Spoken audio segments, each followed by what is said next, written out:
Hopefully they don't look retarded. Hey, hey, don't listen to me. Alrighty. Hopefully that looks okay. Alright. Bear with me, I feel like shit. I've been sick for the past week. All because of Jelly Roll. His wife cursed me. Because I made a short about him. That, or I touched some surface and accidentally put my finger in my mouth. It could be either, but I think he cursed me. Hopefully this doesn't look like shit. I need somebody to tell me. Alright. As long as the orientation is okay, it's fine.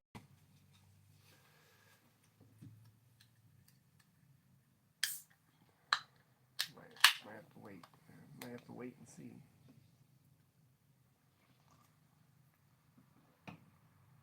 Alright.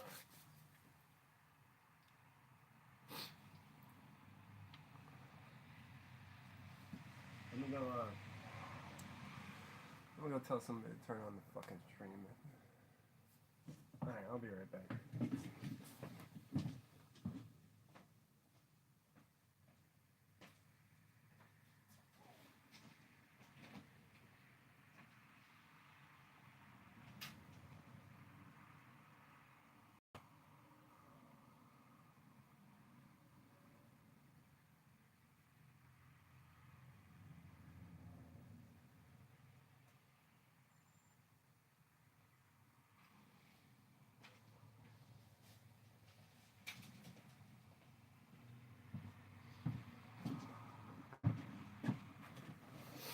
I didn't find nothing. That was no help at all. No help at all.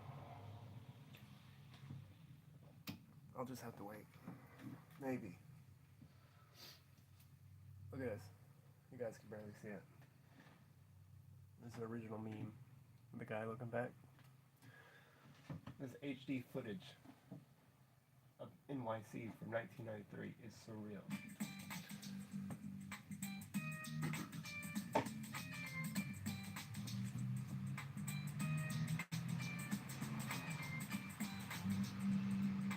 Fuck.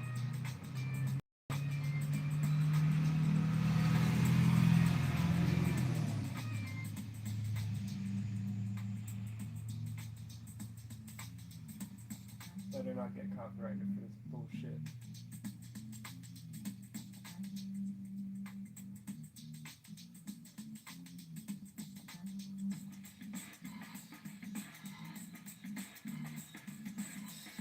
Look, see? That's where they got the meme from. Alright. Fuck. Alright. 1 second.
Alright, so somehow it's okay.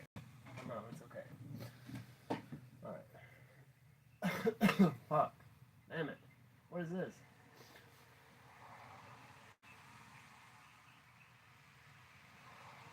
I didn't watch this.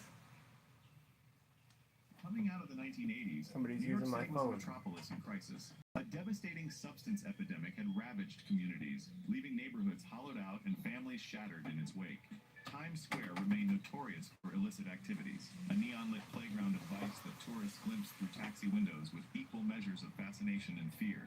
Yet as the calendar turned to 1990, few New Yorkers could have predicted that renaissance about to unfold in their beloved but battered city. Crime rates would begin their historic decline, dropping 73% in homicides alone by the decade's end. And cultural explosions in hip-hop, fashion, and art would redefine the city's identity, creating new global exports more valuable than any physical commodity. This is the story of 1990s New York, when the world's most dynamic city didn't just survive, but thrived, creating a decade of magic that transformed Manhattan and the outer boroughs from symbols of urban decay into the cultural capital of the world once again. If you were a New Yorker in the early 1990s, your day likely began with a decision about how to Do you navigate. see that? That's where they got the original meme of the guy looking back.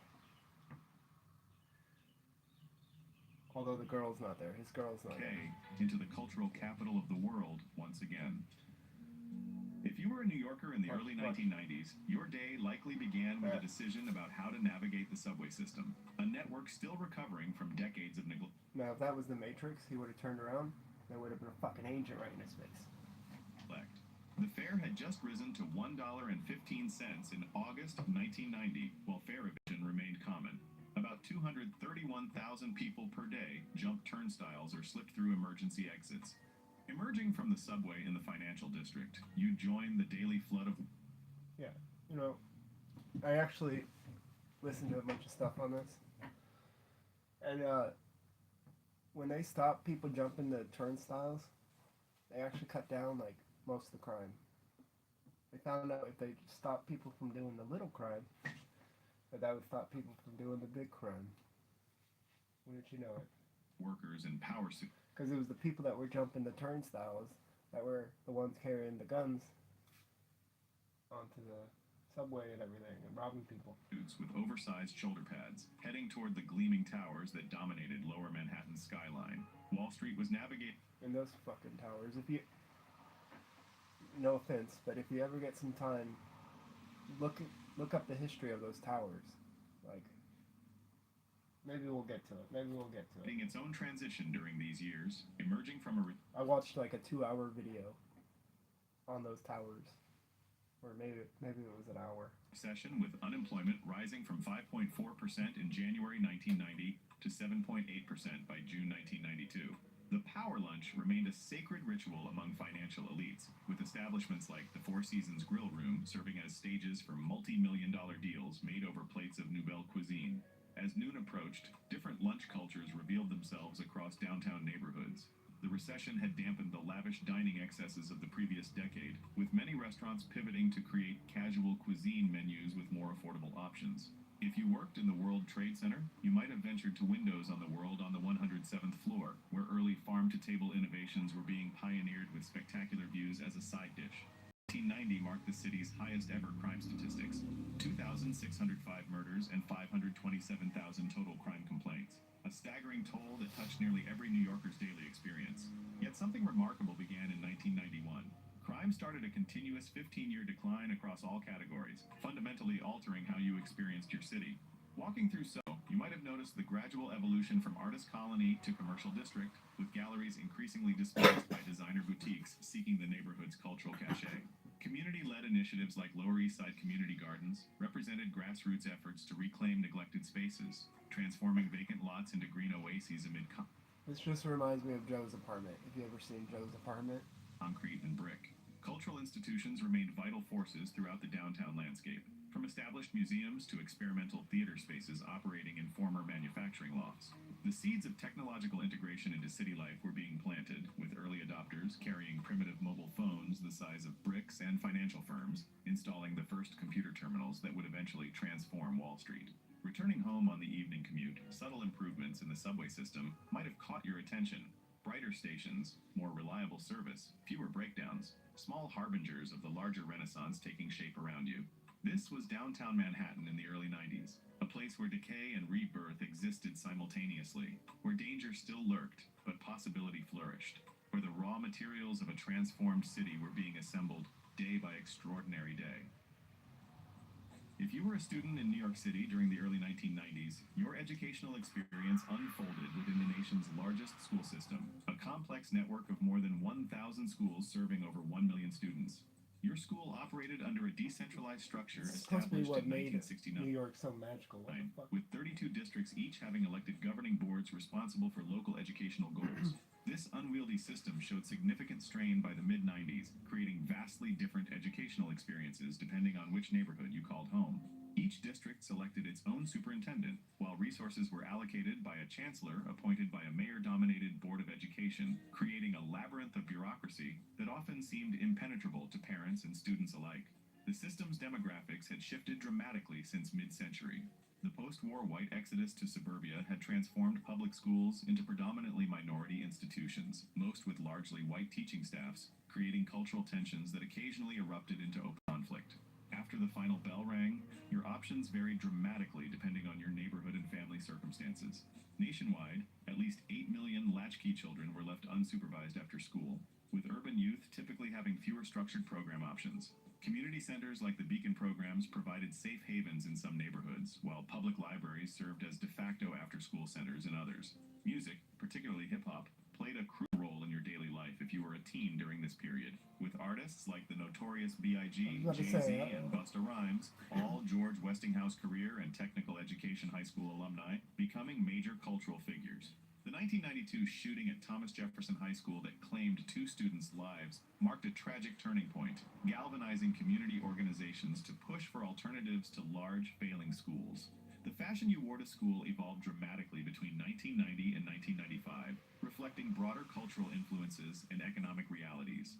Early 90s school style featured baggy jeans, oversized t-shirts, and brands like the North Face, with status to... You know, I sat there and I tried to think. First of all, I feel like the fucking teacher.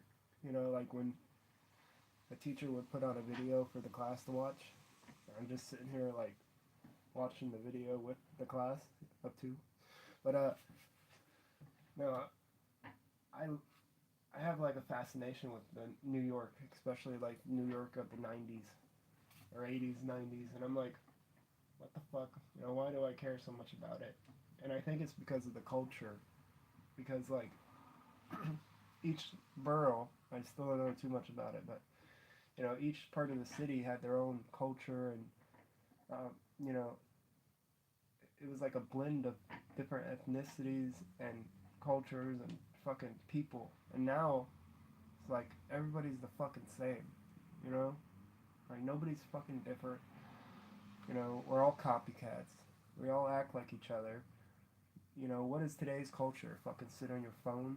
You know, like a bunch of people staring at their phones. I mean, there's no fucking culture today. So I think that's what it is. It's like, it was the last great city, you know, in my opinion, when it comes to like culture. Like, real fucking culture. Like, they created culture. I don't know. Determined by the logos you could afford to display. Sports team apparel dominated hallways, particularly Chicago Bulls merchandise driven by Michael Jordan's global fame and the team's championship runs. Timberland boots became iconic in New York youth fashion during this period, worn across different neighborhoods and social groups as both practical footwear and status symbols. By mid-decade, the influence of grunge brought flannel shirts and denim everything into classrooms, while others embraced a more minimalist aesthetic as a reaction to 1980s excess. But no matter what you wore, you were sure to want to show it off as you walked down the boulevard next to brownstones on the weekend. The weekends in 1990s New York offered liberation from the work week and opportunities to explore a city rapidly transforming around you. If you ventured into Soho on a Saturday morning between 1992 and 1996, you'd witness its final evolution from post-industrial arts district to commercial shopping destination. The cobblestone streets that once hosted industrial activities now featured designer boutiques and international brands. Along Fifth Avenue, the traditional prestige of New York shopping maintained its status, with flagship stores of international luxury brands and iconic American retailers like Saks Fifth Avenue and Bergdorf Goodman drawing both tourists and affluent locals. Meanwhile, Canal Street developed its distinctive identity as the center of New York's counterfeit goods market, with vendors selling imitation designer handbags and accessories at a fraction of authentic prices. Sports teams provided emotional anchors for 1990s New Yorkers, creating shared experiences that united the city's diverse population across borough boundaries and social divides. The 1992 to 1996 period represented a golden age for the New York Knicks under coach Pat Riley and later Jeff Van Gundy, with star center Patrick Ewing, guard John Starks, and forward Charles Oakley establishing themselves as a gritty, defensive-minded squad that embodied the tough, physical style of 90s basketball. Weekend park culture flourished as safety improvements spread across the... Alright, I'm going to the 80s. I'm going to the 80s. Fuck that. Alright. New York City's worst hoods in the 1970s, 80s. And then I got this. Just ignore that. You didn't see anything. No, but New York City in 1987. No, this one. 1988 documentary Crackland. Alright. See, that was when it was all cleaned up. This is when it was still dirty. And I started watching this, and then I was like, no, I'll save it for the video.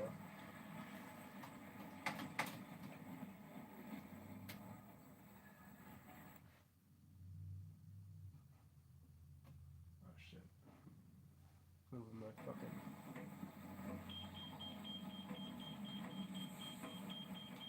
What are you doing? Alright, let's try that again. Yeah, that was a Votrain bus. I know, because I used to ride one every day.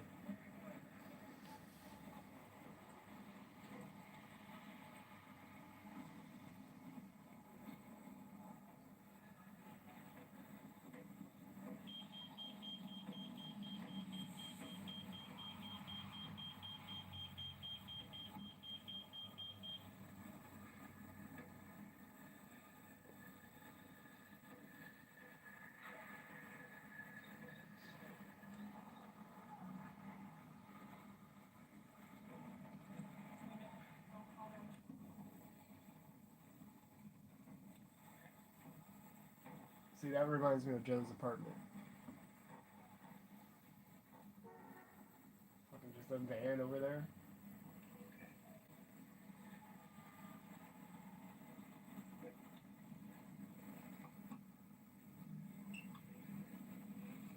Props to whoever had this camera in the 70s, 80s. Did somebody say something? Because if you guys are commenting, I can't see shit. Oh, I'm doing good. Do you also think Old Times is good? Oh, it's a tram. Same thing, I guess. Lynx bus. Hopefully my phone don't fall over.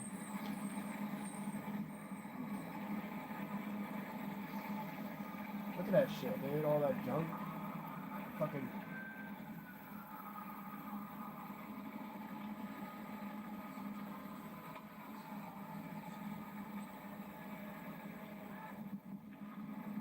Like, we have some bad neighborhoods, like Kensington, Philadelphia. If you look up Kensington, Philadelphia, it's pretty bad. Although they clean it, they're cleaning it up a little bit. I heard a story that they allow it to get bad so they could run everybody off, buy up the land cheap, fix it up, and then sell it for more money. I don't know if that's true or not, but Phoenix, Arizona is pretty bad in some places. Not all of Phoenix, but not as bad as this.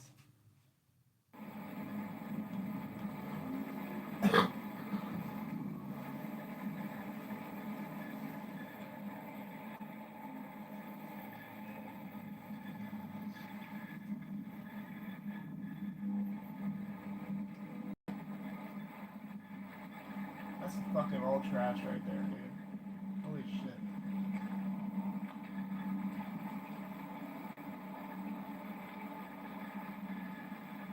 Like, even if you wanted to help clean up, where the fuck would you start?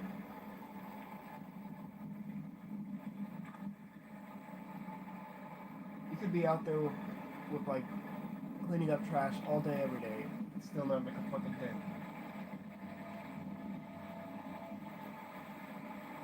It's like they were just piling their trash right there.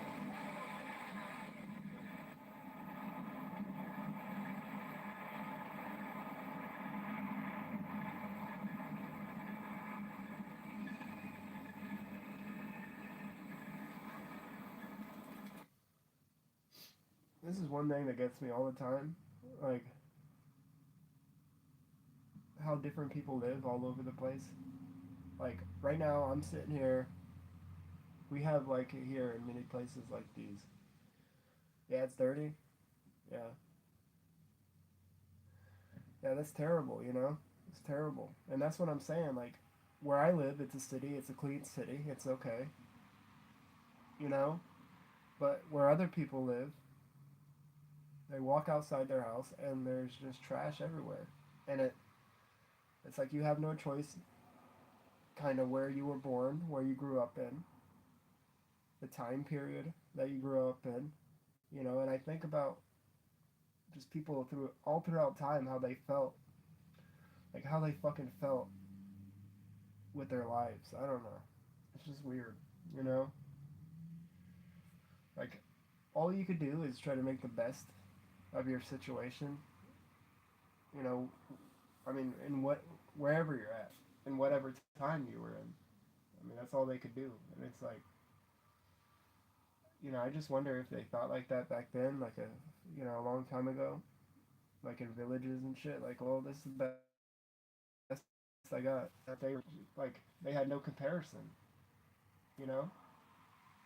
Like I have comparison. I could compare this time period with that time period. I could compare my city with another place. Back in the day, it's like you didn't have you know you didn't have that comparison. I bet it played a big role in people's happiness and mindset.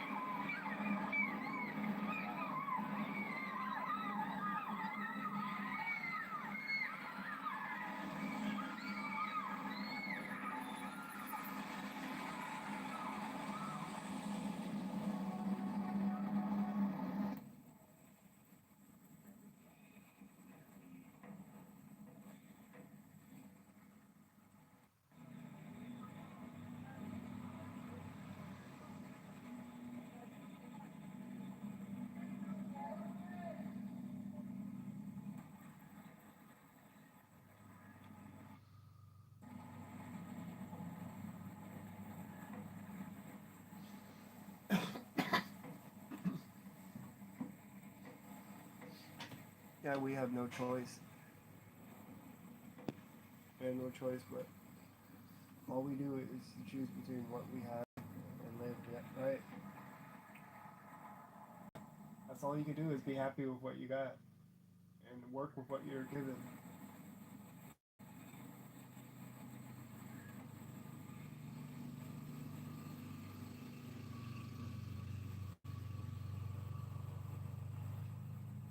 Like a lot of these people were just working with what they had. They didn't have social media, you know.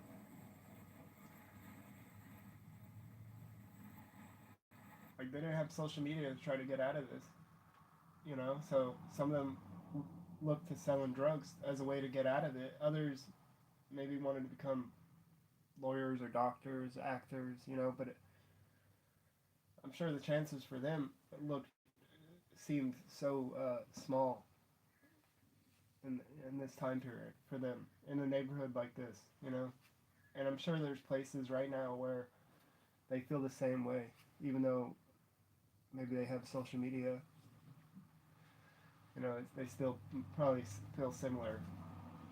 Like the chances are so hard, and so I often wonder, like, is it better? Would it be better for them to just live their life and enjoy what they have, make the best of their circumstances, or try to find a way out of it? You know, because is trying to find a way out of it robbing you from happiness, from just accepting and living life?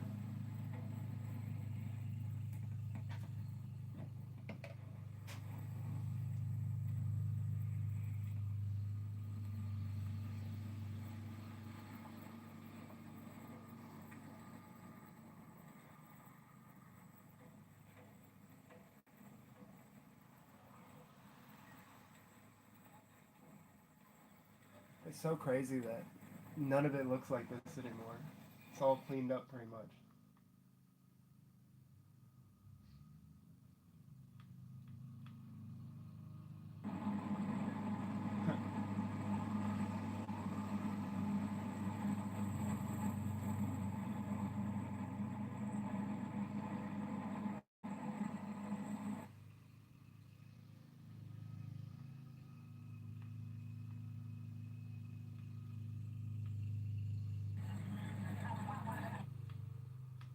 So now he's walking on the street.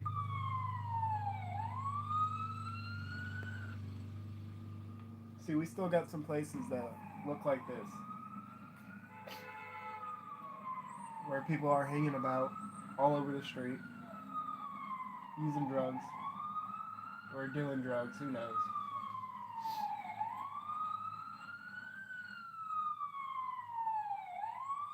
Not everybody, obviously, is doing drugs or using drugs right here. This is just their daily life.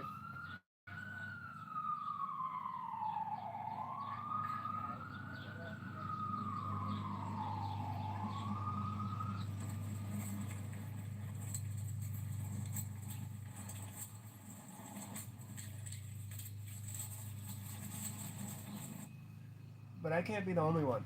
I can't be the only one. No, drugs is legal in some places. Certain drugs are illegal other places. It depends on where you go. But I can't be the only one that has sat there and been like, I wonder what this famous person is doing right at this moment. Like I'm taking a shit. What are they doing? Um, are they taking a shit? I mean, I can't be the only one.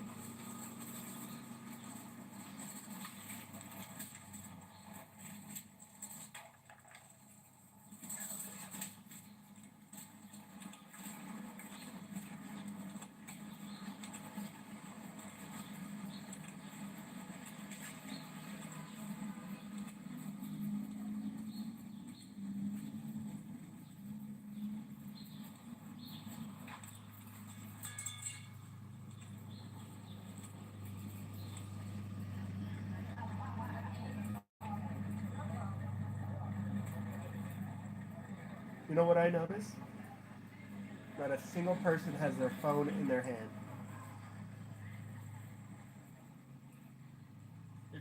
If this was today's, everybody would have their phone in their hand. Yeah, I'm early today. Oh, look, he has a phone in his hand. You had to fucking prove me wrong. What is this? This must be the 2000s. This must be the early 2000s. This is supposed to be in the 80s, 70s and 80s. There's no way. This had to have been 90s, late 90s, early 2000s. No, it had to be early 2000s because those look like smartphones.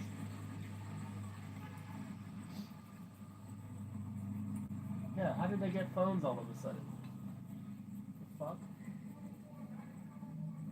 You lied to me. Alright. This is a documentary called Crackland. Obviously, I'm not going to watch it all.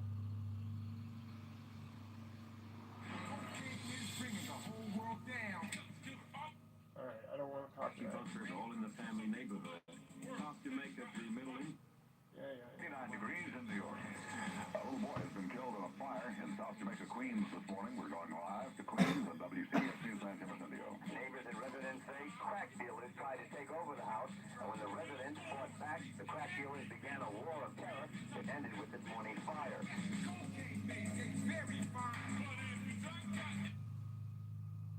Queen Street. Patrolman Edward Burns, 22 years old, was assigned to protect a witness whose house had been firebombed, a witness in a drug case. Firebomb? Holy It shit. was an execution, a message from the drug dealers that South Jamaica is ruled not by government, but out of the barrels of guns. Damn, man, they're packing.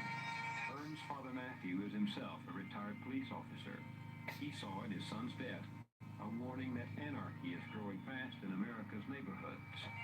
For many years, we've all heard about the so-called war on drugs. The drug peddlers are now telling us that they've declared war on society. And you and I are society. And now the question becomes, are the decent people of the world going to do as a result of his death?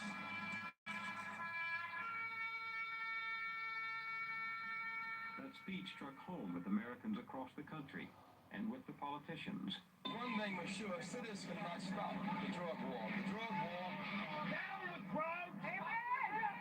South Jamaica suddenly became good campaign material.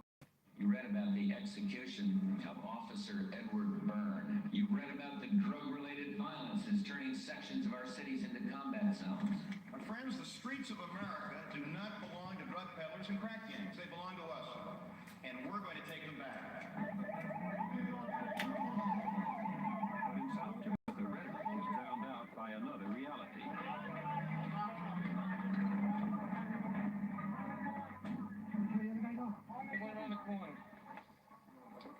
For 2 years, the neighborhood has been the target of a special drug crackdown program ordered by the New York City Police Department. Murders here still rose by more than 30% last year, an increase blamed on crack. This is a 357. Do a lot of damage. Holy shit. These bullets go right through a police officer's vest. In almost any corner, you could find business going on. Here's something changing hands. And here. And here in broad daylight, the boy goes to a hiding place, gets out his merchandise, hands something over to this man. And again here. And the teenage businessman counts a roll of bills. In South Jamaica, you don't have to be an adult to work in the drug trade. This corner market is right next to a school. I'm afraid now. I always believed if I got off the LST in Normandy that I would survive. But here, you don't even know if you go out your door, you might get shot. Aaron Dozier lives down the block from the schoolyard drug market. He's a World War II veteran and a retired postal worker. Officer Byrne was killed right near here. Yeah, about 4 blocks from here. And what happened after that? They set up a headquarters in the house that he was supposed to be guarding, and all the dope pushers moved over to this side of the street. They just lifted up there. They took up the equipment and walked right over here. They must not be there. Out of school. Have they harassed the kids on the block? Sometimes, yes. Try to hustle the drugs too. Try to make the kids either be lookout for the police or have the kids selling it for them, actually. Because the kid can't get there any time. So what can he do? They have a kid make the deliveries. Every time you hear this, what do you think? You've been in combat zones before. Do you ever think this is a combat zone too? Yep. All night you can hear pistol shots, sirens. There was a nurse shot not far from here. My wife's, she worked with her. For 18 years, my wife worked with that nurse. With the nurse who was killed. She was shot in a line of fire. Yeah, caught in the line of fire. Maxine Peterson was shot to death last spring, apparently by drug dealers aiming for somebody else. Your wife afraid? My wife is very afraid, yes. She didn't want to be interviewed on camera because is that the reason? Right. Aren't you a little nervous going public this way? I'm nervous, sure. Why did you do it? Somebody has to take a stand. Someone has to stand up to this thing. Start with a little man and build it up. Maybe a big man might get the idea. A big man, the president. Right. Hope. On Aaron Dozier's block, drug dealers reportedly operate out of one of the houses they've moved in with the elderly owner. In this modest neighborhood, expensive cars have become a common sight, and many residents feel they're under siege in a place that once was home. As a child, you could play in the street and go outside, then you could go outside, leave the doors open. People had respect for each other's property. Maxine Tribble grew up in South Jamaica. She lives now just down the block from her parents and just a few doors from a recently shuttered crack house. Maxine and her husband, Ralph, own their home. Both work at a Manhattan psychiatric center He is a recreation therapist. She is a supervisor. Here you are working a legitimate job, trying to raise your family, and you're trying to carve your own little niche, okay? And here you have someone else who has absolutely no respect for you, no respect for your family, no respect for what you're trying to do, to tell you, look, this is the block I want and this is what we're going to do, whether you like it or not. The Tribbles have joined with a few neighbors, like Doug and Betty Evans, to try and reclaim their streets from the drug dealers. Look, you want it, you take it up to the corner, not in front of my house. I will get outside and tell everybody, look, that house, this house, that one, and that one, they all belong to me. Don't stand here. Well, isn't that risky? I mean, there have been several people who spoke up, fighting back against the drug dealers who were hurt. That's true. You can't get hurt. But, you know, I think your neighborhood is what you make it, you know. You got to say something. If you got kids that, you know, like Ralph, go out there and tell those people to move on. Don't stand in front of a house and sell drugs. You got to do those things, you know. You could get hurt, but sometimes you just have to do that because there's only so much you can take. I remember one weekend, I don't think that dude's telling anybody to move on, to be honest. Just saying. Anyways, yeah, there's a lot of good documentaries.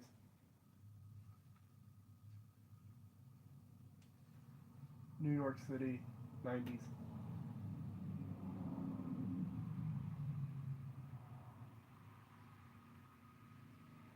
Oh look, there's my line.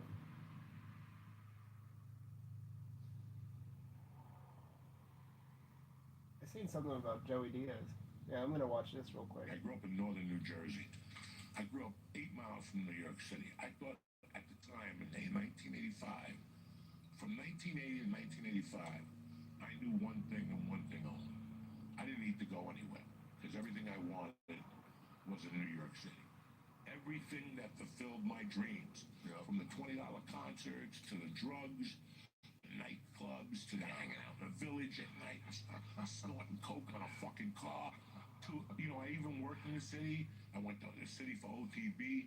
There was something about New York City, and believe it or not, there still is something about New York City. There still is, dude. We're just not invited to all those parties. It's still going on. It's still going on. It's still wild. It's still fucking buck wild. You know, Diddy started his parties in New York. That's how the shit's grew. And then they took it to Miami, at Liquid, and then they fucking, you know, everybody goes. Everybody got dick. But let's get something straight. I was, about a month ago, I was in the car, and I got Apple Music. I'm sorry, baby.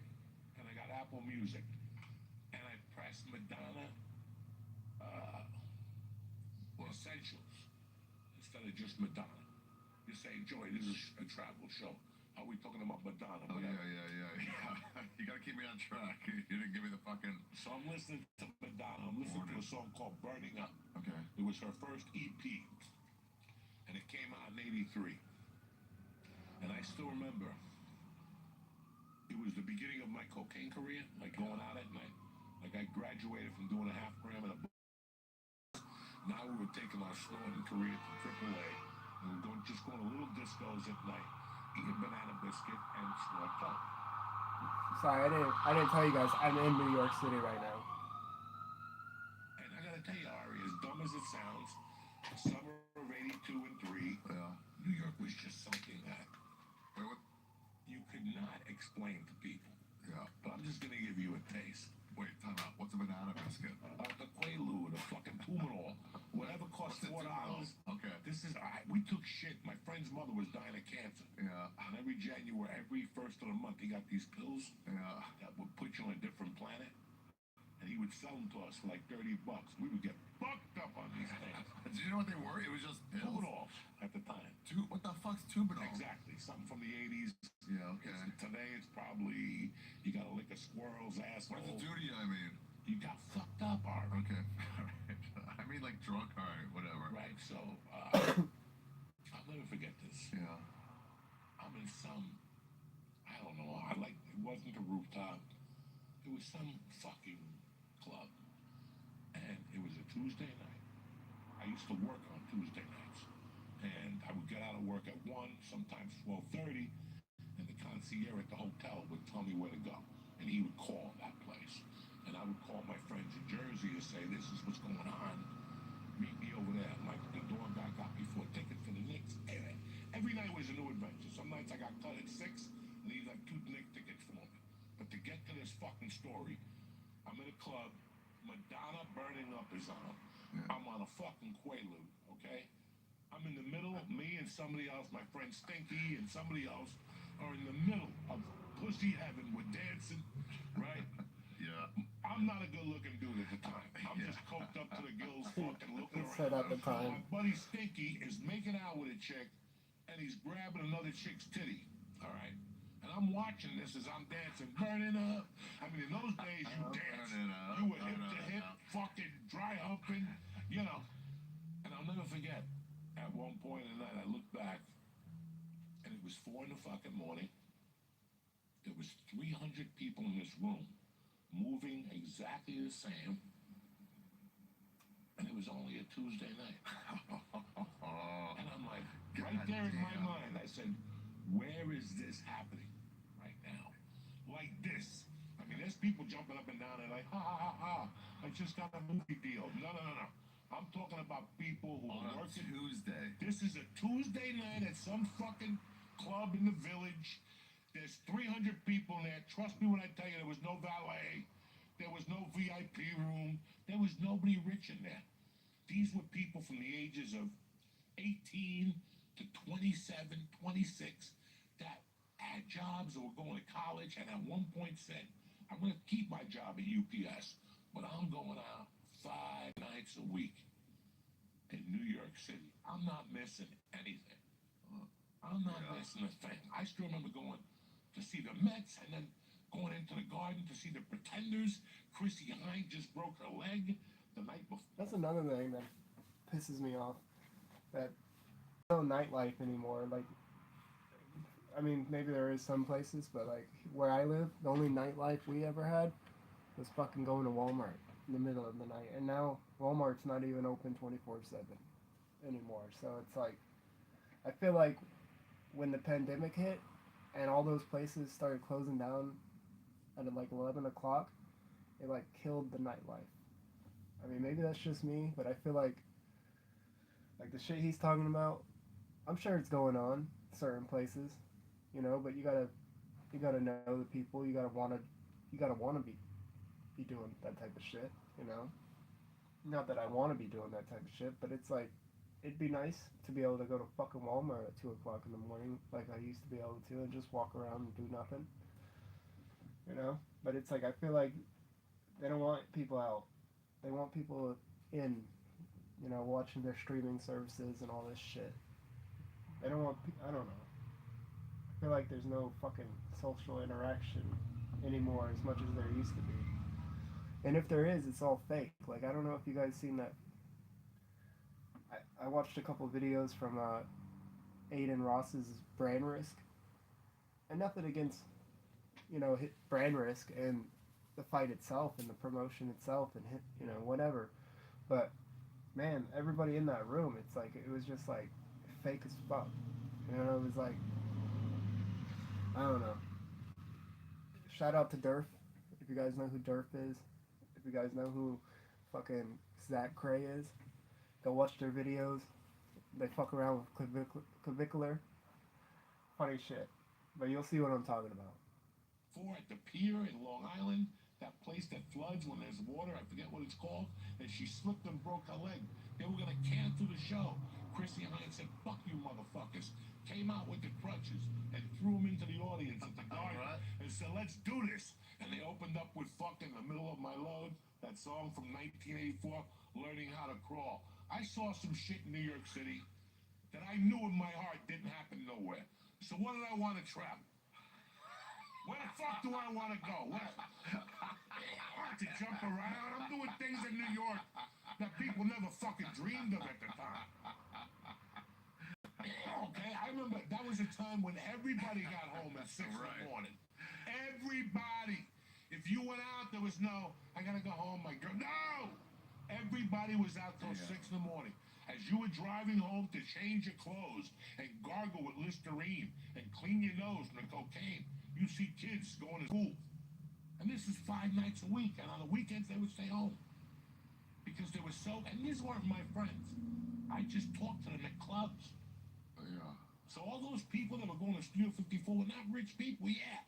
Celebrities were there, but most of them were Regular reckless. people too.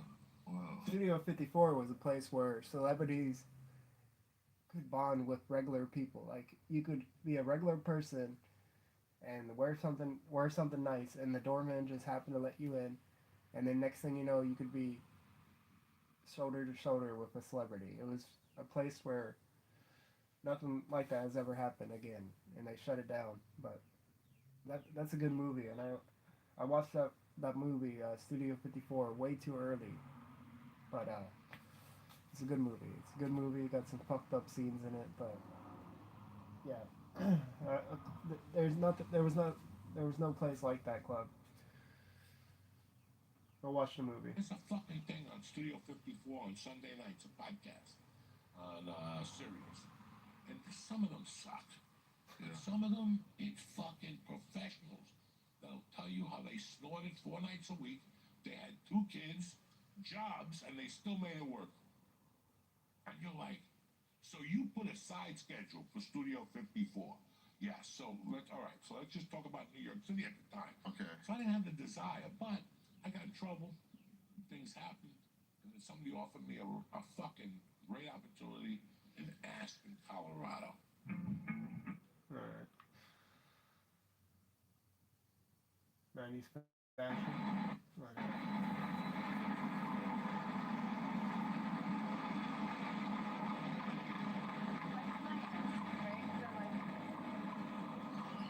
I love the cars. I love the cars from the 90s. The box cars, the metal fucking cars. Hold on, I'm trying to read your shit. You're coming tonight's stream? No, I'm not in New York. I was just messing around because of Siren. But yeah, I'm gonna stream later. I'm gonna try to stream later because I gotta continue playing The Last of Us.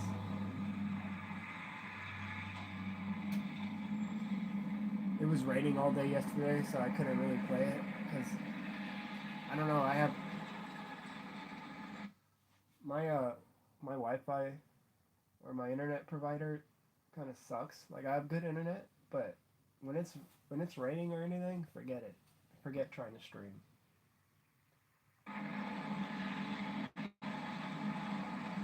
the fuck is this? Staring at somebody's head for 2 minutes.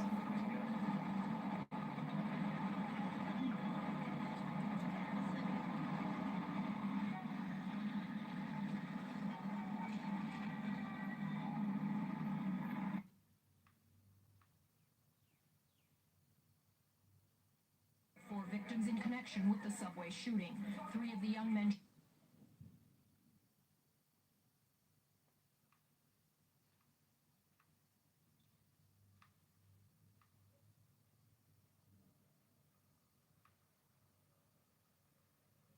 I don't know. I just think there was nothing like New York in the 80s and 90s. New York City. And I think what it was they kind of invented culture, you know, like, I don't know, I kind of said it earlier, but I feel like invented culture. I grew up in northern New Jersey.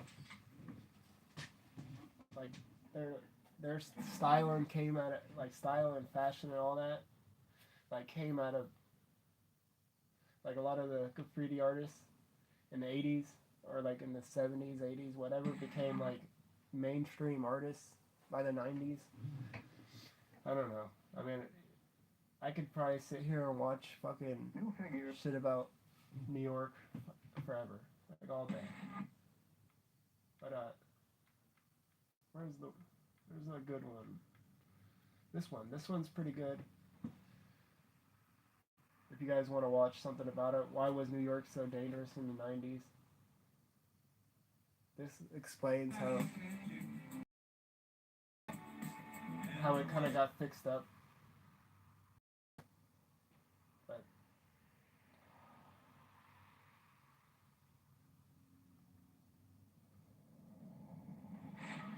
I'm gonna mention one more thing before I go, because I'm probably gonna end it pretty soon.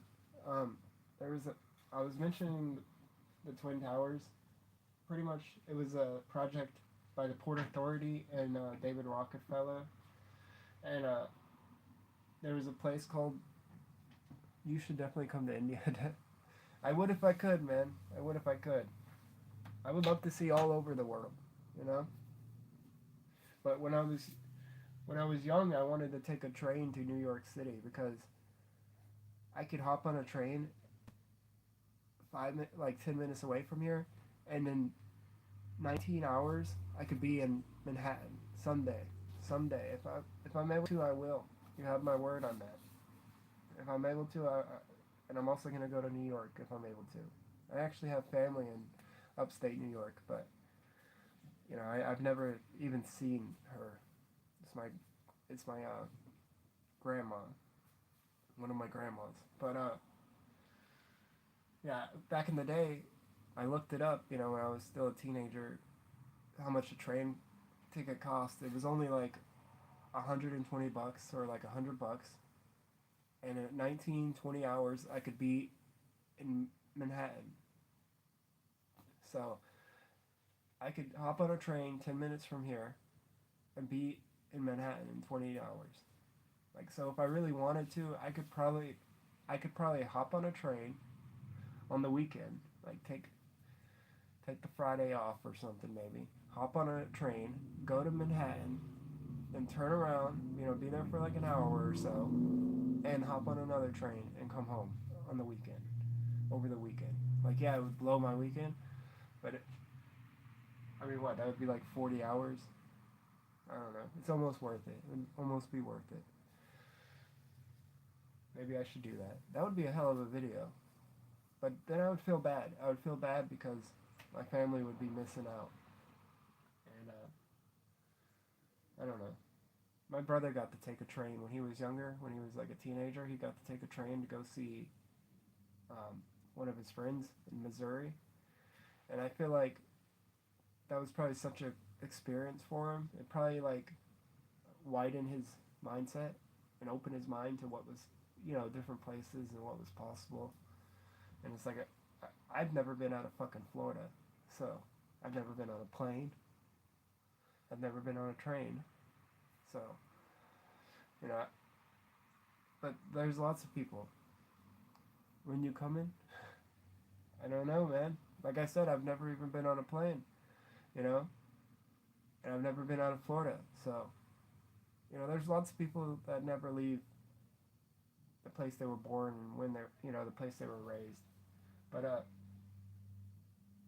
you know, and that's okay. If you're fine staying where you're at, that's fine, you know. I'm not saying it's for everybody, but, like, I wouldn't mind seeing the world. I wouldn't mind seeing fucking New York City. It's not going to be what it used to be. You know, it's sad. I wish I could have seen it then, because like I said, I think the reason why I love New York in the 80s and 90s is because of the culture. You know? The culture, it's like they were creating culture. It was being created out of, you know, hard times and fucking the diversity they had there. And each place had their own, you know, set of groups. And now they call it gentrification, I think. I could be wrong, but that's where like everybody's mixed now. So a lot of the cities are all gentrified or whatever the fuck it's called, and it's just like it's all a mixed pot of people, and there's no, like, they're losing their culture. And you know, some I'm sure, because I'm not there, I'm sure some of it still has its kind of feeling and culture, and you could, you know, with the right eyes you could probably tell. But who knows how much longer that's going to last. And I feel like that's everywhere. Everywhere where there was some diversity, some culture, it's slowly being stripped away. And everything's being mixed together in a melting pot. And everybody is the same. And everybody's sitting there staring at their fucking phones. And we're all the same. And what is our culture? I mean, I don't feel like there's anybody creating new culture, you know, other than maybe social media, and streamers, but it's like, is that really creating culture or distractions? I don't know. I feel like feel like all the streamers and social media figures, they just copy culture. They just, you know, they just embody culture. You know, they don't really create it anymore. I don't know. I'm sure there's some. I'm sure there's some that are, you know, sticking out and creating it. But fuck, dude, what is the culture now? Kavikler? Fuck that, dude. Stream around when? I'm gonna try to stream later around 6 or 7 for me. I don't know what time that is in India. I'm gonna try to do it earlier because I have a guy that watches me from UK, I believe, and I streamed around like 8 or 9, and he's like, it's 12 for me or whatever. I don't know. I'm not good with time zones, you know. I'm not one of these streamers that are like looking at different time zones around the world and saying, oh, I gotta stream at this time because it's the perfect time for people to watch me in India or UK or Russia or whatever. It's like, you know, I just stream when I'm able to. And like I said, I've been sick for the past week, over a week, and it's been one thing after another. First I had like a stomach bug. You are famous around the world. Who's famous around the world? Definitely not me. I'm not famous. I have like 1,300 subscribers, and I got 1,000 subscribers like a year ago or more. So in the past year, I've grown like 300 subscribers. But that's all on me. Like, I'm pretty proud of it because it's all on me, you know? I did that through my videos.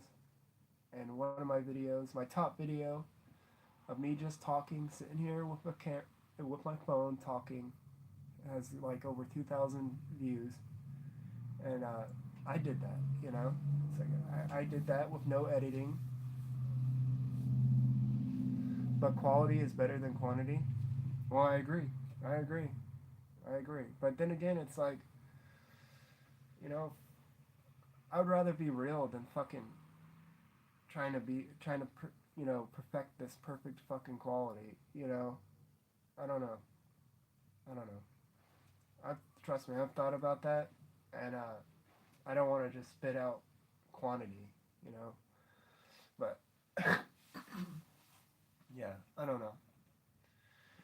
You know, there's so many videos that get a lot of views, but they're just like they're just like every other video. Like, there's, you know, sure, I could, if I had money, I could go and, like, get, like, ball pit balls and shit like that, and, like, make a video like everybody else, and, you know, have professional cameras and all that. But it's like, where's the fucking, the Kid Pong is good. Yeah.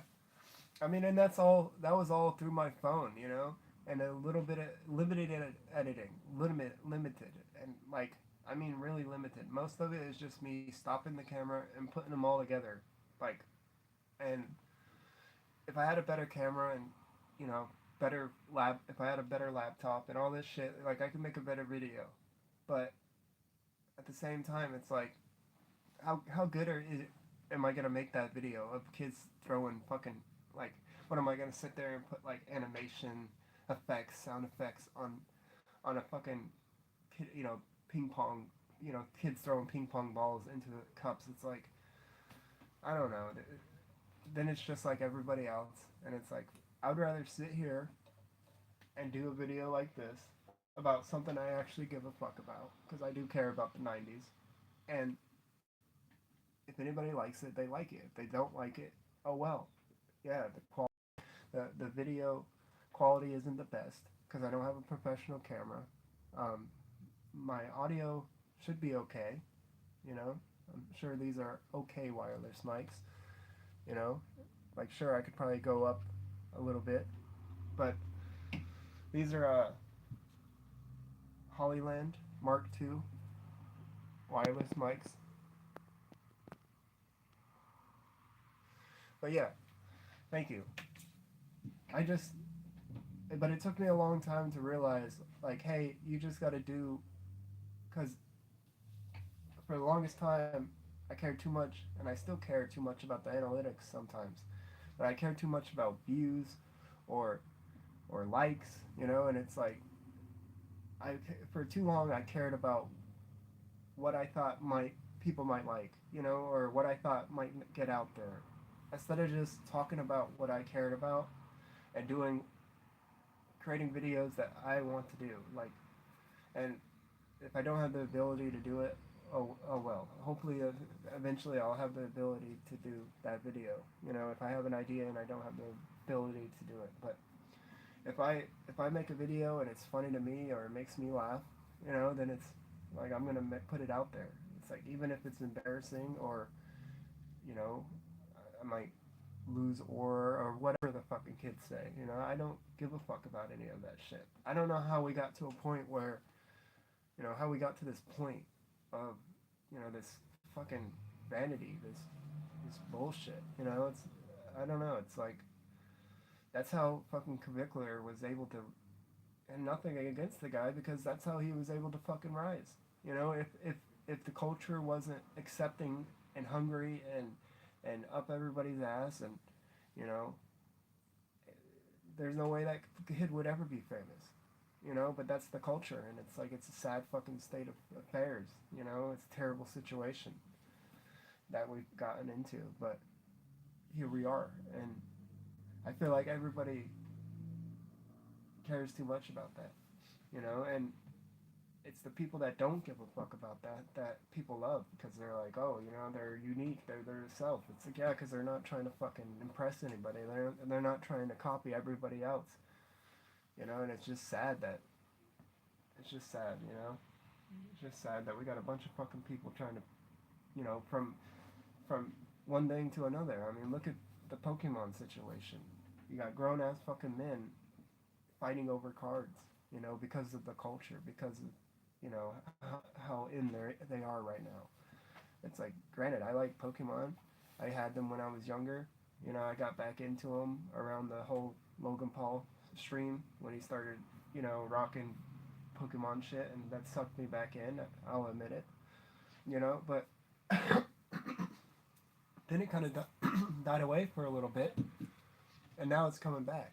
And now you can't go to a fucking store without all the shelves being empty. And it's almost like, you know, are people buying it up, or are they limiting the supply and making like an artificial fucking drought or whatever? I don't know, but it's sad, because it's like, who are these people fucking buying all the cards? Mostly probably people trying to resell them. Well, why not Skype or something? Me, UK guy, or anyone can join. What do you think? Yeah, I mean, I have an Android mobile phone. I mean, and I have, if I could get Skype on this, then, and I can make it work, then why not? I also have, like a Chromebook. I have a couple Chromebooks, and I have a HD camera. So, if I can make it work with that equipment, then I'll do it. But I don't know what we're gonna talk about. I don't know if UK guy is even down for it. He started watching me because he likes the game The Last of Us, and I think he has videos on his channel playing it. And that's another thing. Like, you know, speaking of making videos, just because, like, I started playing Fortnite, started streaming Fortnite because I'm like, it's Fortnite, you know, people will watch it. Nobody watched it, you know, and I wasn't having, if I play it every now and then, I could play it and have a good time, but I don't necessarily enjoy it, especially when I'm streaming. So I was just like streaming it with nobody watching, not really enjoying it. And eventually I was like, what the hell am I doing? You know, why am I doing this? Like, I'm not having fun. If I'm not having fun, then how could I expect the viewers to have fun? So I stopped doing that and started only trying to play when I was interested in playing, because I don't always want to play a game. Like, you know, I used to sit there for hours and play games. But now, since I've gotten older, cynical, whatever the fuck it is, I don't always enjoy games, but every now and then I'll be in the mood to play a game, or a game will capture capture whatever it is, that, my interest. And so with The Last of Us, I wanted to play a game with my fiance actually, and I picked that game because it looked like a good game, and we were gonna stream it together. Although she stopped joining the streams, but she was on the first one, and then it turned into me streaming it because I actually liked the game, and yeah, so it's like that's a game I actually want to finish. I actually want to stream that. Like Minecraft, I actually get into Minecraft sometimes. Not all the time, but I actually get into it, and I would like to actually beat that game one day. Same with Last of Us, Final Fantasy X, but like I'll always love Final Fantasy X, but like I don't know, the passion goes in and out sometimes, and same with like making any video. The passion isn't always there. Yeah, I don't come on previous streams due to time. Well, that's fine. I mean, I don't expect anybody to watch all my streams all the time. And like I said, it's kind of random. I know, I know I could like set a schedule and do something like every week, and I just don't want to do that either. I don't want it to turn into like a job. I don't want to try to be like everybody else. I still don't know necessarily what I'm doing here other than just creating videos that I think is relatively funny or interesting, or like I said, if I enjoy playing a game, then why not stream it, and get to talk to some people. I mean, it's actually fun to engage with people if they're being nice and they're not being, I was thinking about that the other day. Why is it that if you try to stream like 90% of the time, you're gonna get some kind of, well, not 90% of the time, but like half the time, you run a chance of like some asshole just coming in and saying some stupid shit for no reason. What kind of culture is that? How did we get to this point where, people are just gonna show up to somebody's random stream that they have no clue, and maybe they're a little awkward in the moment, or maybe they're not comfortable streaming yet, or maybe they're, a little embarrassed to be on film, but they're trying, or they care about a subject like the 90s, and that person that is like, oh, I don't give a fuck, and then they have to say something rude as opposed to just walking away, It is normalized by society, but I'm asking, like, why is that normal to hate on people for no reason? Just like, why was it normalized for me to give a fuck about what other people thought? Like, when I first started streaming and making videos, I cared way too much about somebody else's opinion, and I think it was because I was trying to do videos that I thought would impress the majority of people, opposed to making videos that I loved or I like to make, Like, when it comes to today's stream, I enjoy watching these videos. I have a nostalgia from the 90s New York, even though I was never there. Like, this is something I deeply care about. I love seeing like cityscapes of 90s New York and shit like that. Like, I don't know why, I just like it. So I don't care if somebody comes on and talks shit, because I know it's deeply ingrained in me to appreciate and love this. So I don't care what if somebody comes on and hates. If you don't like it, you don't have to watch, But there are people that will sit here and do something like this, and if somebody comes on and says something, they'll get all defensive and be like, don't come, it's like, opposed to just not giving a fuck, not even showing that person attention. That's the best route. I feel like the best route is to not care, and just, if you love doing something, or streaming, or playing a game, you don't even have to be, I fear that this type of shit goes beyond just streaming. It probably affects people's daily lives, like, in the choices they make, whether they're recording themselves or not. Like, I gotta ask, are people doing stuff because they actually like to do it? Like the Pokemon cards. Is everybody obsessed with Pokemon actually obsessed, or are they just riding this culture wave type obsession thing? And it's like, do they even care about it for themselves, or it's just like society telling them to care about it and they're falling for it, you know? How much of people's choices and actions are actually theirs, opposed to just society's like telling them what they should care about, you know, whether they're being streamed or not.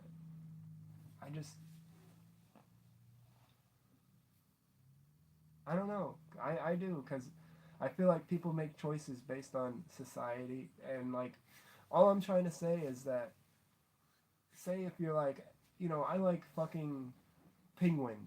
I like penguin stuff, you know, I like stuff about penguins, but people might find that embarrassing. You know, they might try to hide that, the fact that they like penguin stuff, you know, they got penguin merchandise and stuff like that. It's like, what I'm saying is, if you like fucking penguin stuff, then don't be scared to fucking flaunt it. Don't be scared to say it.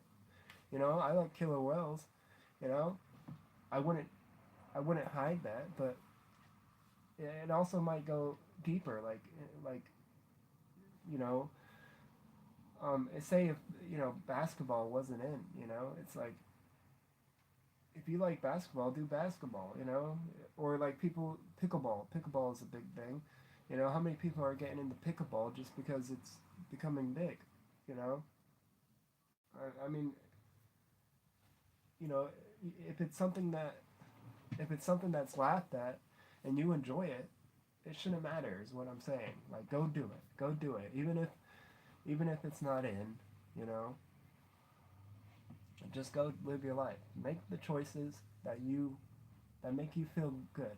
That's all I'm trying to say.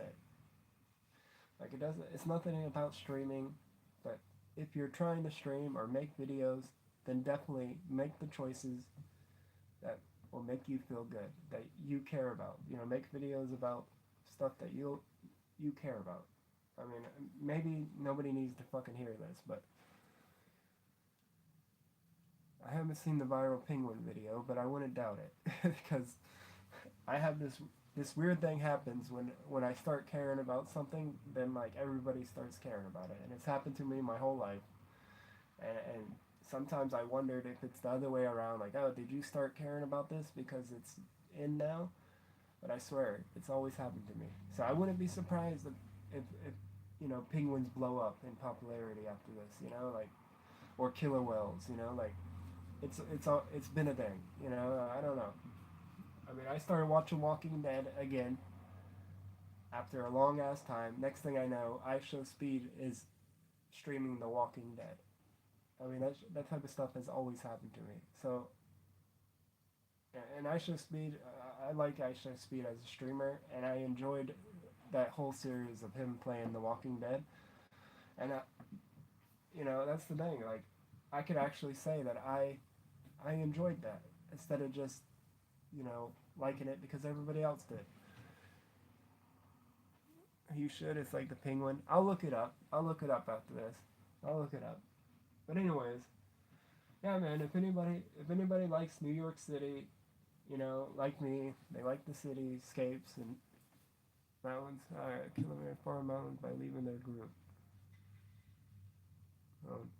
You just ruined it for me, buddy. Now I know he dies. I don't know. I'm still fucked up from Happy Feet, alright? But anyways, if anybody, you know, likes 90s, like I was saying, nostalgic 90s, like cityscapes, there's a bunch of fucking videos on YouTube.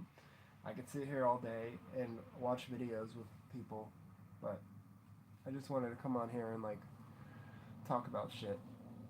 And, I think I'll be doing these type of videos more often, but without having a topic, just having people suggest videos to watch, as long as they're not fucked up, you know? I don't want to be watching no random ass weird shit. But next time I do one of these, I think I'm just gonna have people suggest videos to look up, like the penguin video. How long is the see? I'll look if I do it early enough and you join it and you remember. Let's watch the penguin video on the next one. I'll have it ready. I'll try to look it up after this so I could have it ready and I can watch on the next stream. And that could be like our first. That could be like the first video. All right? No, you're good, Dosh. You're good. I was just playing. I'll still watch it, and we'll watch it on the next stream. And like I said, that could be the first video. And then you know, maybe I can look up some other videos just in case nobody comes on and suggests any videos. But whatever. You know, this is like an experiment. So maybe it'll work out, maybe it won't. Let me see if I can end this shit. Alright. Well, thanks for watching. Y'all take care. Catch me later on. Playing The Last of Us. If I get to it, it's gonna be around like 6 or 7. And I didn't do that on purpose.